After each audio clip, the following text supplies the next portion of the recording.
Hello guys, and welcome back to the Sim Hub for another video. In today's video I'm going to be showing you my force feedback settings for Project Cars 2 on the PlayStation 4 and the PC. Now these settings are going to work on the Fanatec CSL Elite. Now please bear in mind that the Fanatec CSL Elite wheelbase is now discontinued by Fanatec, and the predecessor, or the replacement shall I say, is now the Fanatec DD Pro.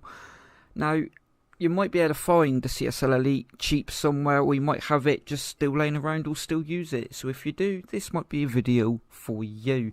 So before we go into reading out what's here on the screen, you want to take these settings with a grain of salt. The reason why I say that is force feedback settings are personal preference to each user. Now you can adjust these as you like, such as you can take these as a benchmark and then make your own adjustments therefore after. However, if these settings do work for you, then that is all good. Now I found that having the flavour on raw gave me more feels, such as curbs going off track, the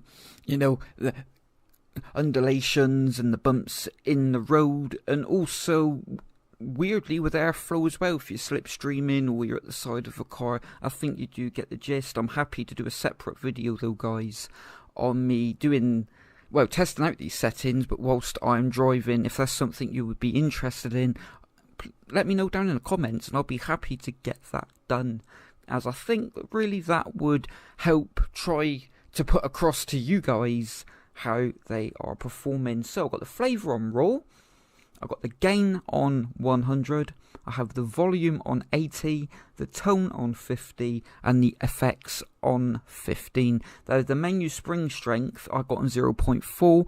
That's pretty irrelevant, getting personal preference. If you pause the game or you're drafting through your menus, that's just only really the force that's in the steering wheel to keep it centered. Now in a little bit you're going to see me showing you some settings that are actually on the P1 Fanatec rim, and again you can change those settings as well as you can on the option control menu there. Each car might need different settings, so let's get into this. So I've got the sensitivity on automatic, as that is the best really, depending on what you're driving. The force feedback I have on 100. You can knock this down to 95 to 90 if you prefer. I've got the DRL on -3, and I think that's more so for your drifting. I've got the FEI, which can be adjusted either by 60 or to 80. I've got that on 70. I've got the force on 100, again you can dial that down to about to 90 or 95. The spring rate I've got on 100, I tend to leave that as it is.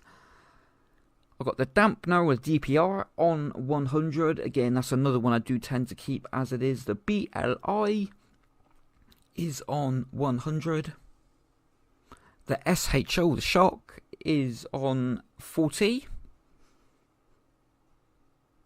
And the BRF I have here on high. Now, if this video has been useful for you guys, I'd appreciate if you can give me a like, and if you're not subscribed, then I'd appreciate if you could slap that subscribe button, the bell notification too. So I think I'm going to leave this video there. So I've been Luke, this has been the Project Cars force feedback settings for the Fanatec CSL Elite on the PS4 and PC, and I will see you guys next time on the track. Goodbye.